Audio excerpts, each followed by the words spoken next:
Greetings. I am Jason Robert Barron. I'm going to read the description for the book Europe and the Faith by Hilaire Belloc. Got an image of Charlemagne on the front.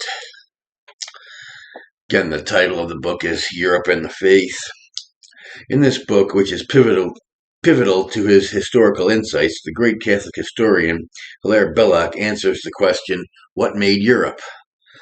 He was well aware of the theory that Europe grew out of the ruins of the Roman Empire, was rejuvenated by barbarian blood, and came into its own with the Protestant Reformation.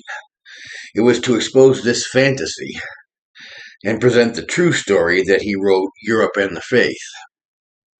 Here he boldly states that the Catholic Church saved what could be saved of the ancient Roman civilization, converted it, perfected it, transformed it, and carried it on, far beyond the extent to which it would normally have survived on its own, and in the process created from it the base of what Europe was to become and what it is today. Contending and offering proof that the Roman Empire never fell, as popular history would have it, he maintains it was too vast and too strong for any outside adversary to overrun or destroy. Rather, it absorbed all comers who actually approached the empire for the benefits of civilization. Out of the Roman Empire, Belloc maintains, developed feudal Europe not from an influx of supposedly quote-unquote superior barbarians. Thus, Europe was formed by and out of the aging classical empire, which had been Christianized by the Catholic Church. He discusses in the process the history of Britain, showing how it too was basically a Roman colony and that it was never conquered or overrun by the Germans, who only settled on its eastern shores. Plus, he shows that the fabled quote-unquote Dark Ages of the 7th, 8th, and 9th centuries were actually times of intense military action for Western Europe, which was warding off the Mohammedans from the south, the Scandinavian pirates from the north, and the barbarian Germans.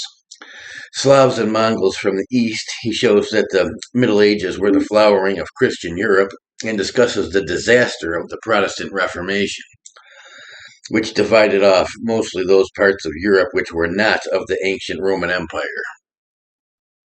adding that Protestantism would likely have lasted only 100 years had it not been for the quote-unquote accidental defection of Britain from the Catholic faith. Finally, and most importantly, Belloc discusses the results of the Reformation and the shattering of Christendom, stating boldly that Europe, and by corollary, the civilization throughout the world which has been produced by Europe, cannot and will not continue to survive unless it returns to the Catholic faith. For the faith is what produced it, what made it to be what it is, and only the faith can continue to sustain it. We are at a crisis of civilization, he says, and in such a crux there remains the historical truth that this our European structure, built upon the noble foundations of classical antiquity, was formed through, exists by, is consonant to, and will stand only in the mold of the Catholic Church. Europe will return to the faith or she will perish. The faith is Europe, and Europe is the faith. Okay. Yes, that's very true. The only thing that Northwestern Europeans do is worship Negroes, promote multiracialism. They're overrun by Muslim scum. They can't keep them out. It